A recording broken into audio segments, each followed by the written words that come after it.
চট্টগ্রামের লালদিঘির মাঠে চলছে ঐতিহাসিক জব্বারের বলি খেলার ১১৭তম আসর।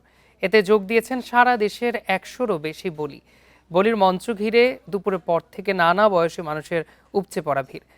আরও জানাতে চট্টগ্রাম থেকে যোগ দিচ্ছেন সহকর্মী আবদুল্লাহ রাকিব।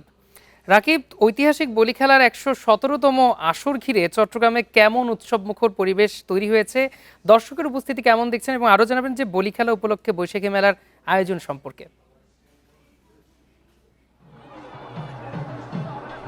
যে একেবারে কানায় কানায় পূর্ণ লালদিঘির এই মাঠ এবং এই ঐতিহাসিক এই বলি খেলা উপভোগ করতে নগরীর বিভিন্ন প্রান্ত থেকে দর্শনার্থীরা হাজির হয়েছেন এবং সেই দুপুরের কাঠফাটা রোদে অপেক্ষার পর তারা এখন কোয়ার্টার ফাইনাল উপভোগ করছে এবং সেই কোয়ার্টার ফাইনালে গতবারের চ্যাম্পিয়ন কুমিল্লার বাঘা শরীফ তার লড়াই করছেন এবং শক্তির সামর্থ্য এবং ধৈর্যের যে কৌশল সেটি আসলে প্রয়োগ করে তার গত 15 মিনিট ধরে তিনি লড়াই চালিয়ে যাচ্ছেন। তার যে লক্ষ্য আসলে এই কোয়ার্টার ফাইনালের পরে সেমিফাইনাল রাউন্ডে নিশ্চিত করা এবং তার প্রতিদ্বন্দ্বী যে তিনি আনসার সদস্য সাবেক এবং তিনিও এই লড়াই করে যাচ্ছেন। একেবারে টান টান উত্তেজনা চলছে এই কোয়ার্টার ফাইনালের এই পর্বটি এবং এতে আমরা দেখছি দর্শকদের অর্থাৎ রিংয়ের চারপাশে চট্টগ্রামের নানা প্রান্ত থেকে নানা বয়সী মানুষ, একেবারে তরুণ বৃদ্ধ বনিতা সকল মানুষ এখানে হাজির রয়েছেন এবং টিভির পর্দায় নানা গণমাধ্যমে অনলাইনে এই খেলা উপভোগ করছেন এবং আশপাশ ঘিরে যে মেলা চলছে গত দুদিন ধরে সেই মেলাতেও শত শত মানুষ আছেন। রোদের পরে এখন কিছুটা ছায়া, ফলে আরও উপভোগ্য হয়ে উঠছে এই খেলা।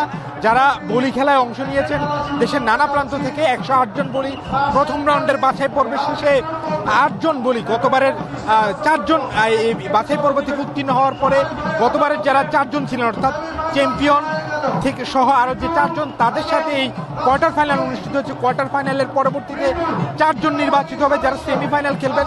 সেমিফাইনালের পরে তারা ফাইনাল অর্থাৎ এইবারের আসরের যে চ্যাম্পিয়ন এবং রানার্স আপ সেটি আসলে আমরা পাবো এবং এই আসরটি ঘিরে চট্টগ্রামের সারা বছর মানুষজন অপেক্ষায় থাকেন এবং শত বছরের ঐতিহ্য প্রায় ১১৭ বছর এই বলি খেলার বয়স, যেটি ১৯০৯ সাল থেকে শুরু হয়েছে মূলত ব্রিটিশদের বিরুদ্ধে চট্টগ্রাম অঞ্চলের তরুণদের উদ্বুদ্ধ করতে, শারীরিকভাবে তাদেরকে প্রস্তুত করতে চট্টগ্রামের এই স্থানীয় এখানকার যে সদাগর অর্থাৎ জব্বর আলী সদাগর এই খেলার প্রচলন করে এবং নিজ অর্থায়নে তিনি সেই ১৯০৯ সালে যে খেলার প্রচলন করেন সেটি এখন একেবারে শতবর্ষ পার হয়ে ১১৭তম বছর পা দিয়েছে এবং তার বংশধররাই বংশ পরম্পরায় এই খেলা পরিচালনা করছেন এবং ঐতিহ্যের মেলবন্ধন হিসেবে এই চট্টগ্রাম এই প্রতি বছর আসলে এই খেলাটি এখন শুধু দেশের ঐতিহ্য নয়, দেশ ছাড়িয়ে দক্ষিণ এশিয়াতে আসলে এই খেলাকে ঘিরে ব্যাপক আকর্ষণ হয়। আমরা দেখেছি দূর দূরান্তের